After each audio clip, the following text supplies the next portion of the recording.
Hey, what's up, Exiles? Today I'm going to be talking about the low investment crop rotation strategy I've been doing in the 3.26 Mercenaries League. The strategy is all about farming harvest juice while using crop rotation to focus on yellow since it's by far the most expensive. The price of yellow juice does fluctuate depending on the day, but is usually in the range of 1100 to 1300 juice per divine. Based on my testing with this strategy, you can usually expect to average around 2300 yellow juice per map, and when you factor in blue and purple juice, you can usually walk out with around 2 divines per map in revenue. So, who's the strategy for? This strategy is great for players who like consistent returns with relatively low investment, as well as players who want chill maps to blast while doing something on the side.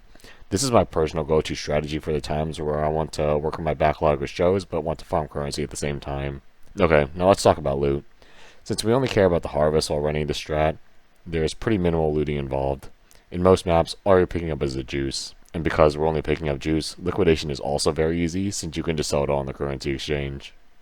Alright, so before I continue, I'm going to briefly explain how crop rotation works. Crop rotation reads, harvest crops in your maps contain only tier 1 plants. Harvesting crops in your maps is a chance to upgrade the tier of plants to different colors. Essentially what this means is if you harvest a blue crop, then all purple and yellow crops will have a chance to upgrade. And so, if yellow is the most valuable juice, then you want to do all of the purple and blue crops first to give the yellow crops as many chances to upgrade as possible. Alright, so now that I've gone over all that, let's get into the setup.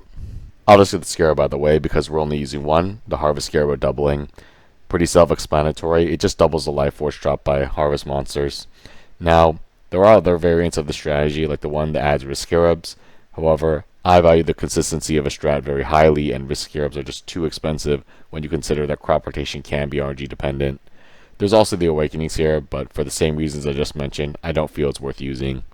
Now, there is a setup with influence pack size Scarabs, and while they are pretty cheap, I personally find clearing the entire map to altar hunt is relatively unfun, and that's why I avoid using those.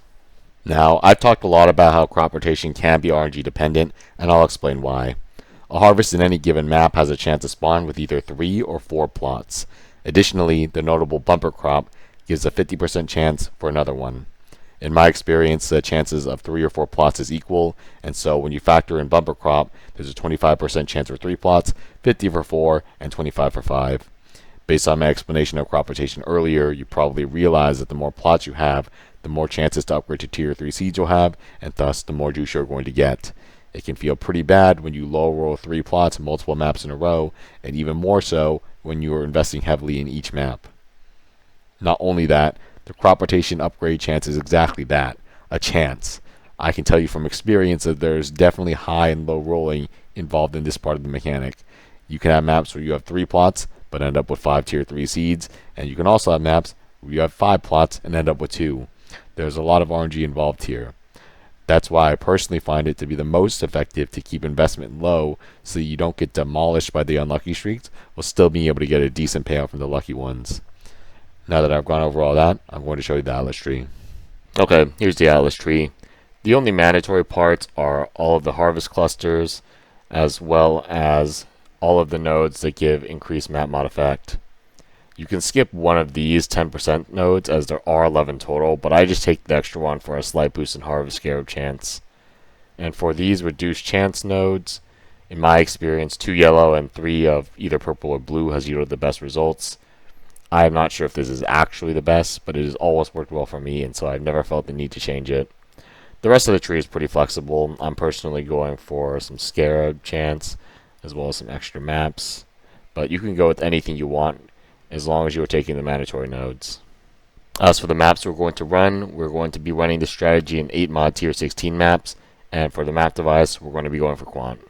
Alright, so I'm just going to do an example crop rotation just so you can see how you should order them in practice. As a general rule, you should do the harvest with only purple/blue first, then the ones with purple or blue/yellow, and then lastly the ones with just yellow. In this case, because blue is slightly more expensive than purple, we're going to start with purple and do purple/purple first, then purple/blue, choosing purple, then blue/blue, and then lastly yellow/yellow.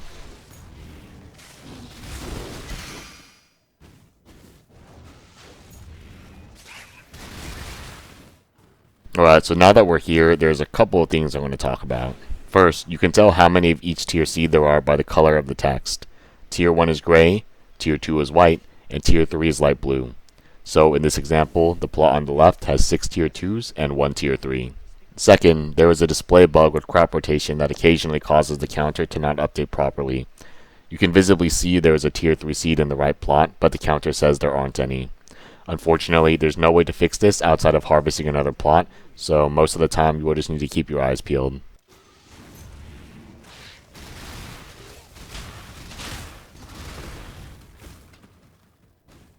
And for this lost harvest, I'm just going to pick the plot with more tier 3s. Luckily, we proc the chance to not wilt, so we get a little bit of extra juice for free.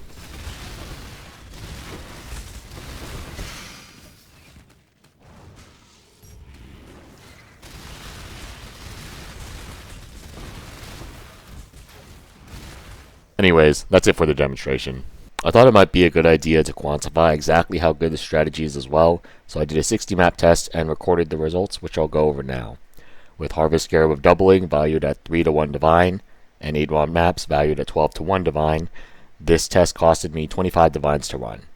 You can see the amounts of juice I got here, which added up to a little over 132 Divines in value, landing me a total profit of 107 Divines. Dividing that by 60, the profit per map ends up just shy of 1.8 Divines. Now, I can pretty consistently run 20 maps per hour, so for me personally, the strategy is getting me roughly 36 Divines per hour. However, your profit per hour will always depend on your build. All that said, I still think it's safe to say that this strategy is very profitable. Alright, and that's it for the video. I did my best to cover all the information needed to do the strategy, but it's possible I may have forgotten to talk about some things. If you have any questions, feel free to ask in the comments below, and I'll do my best to answer them. With that, thank you for watching the video, and have a great rest of your day.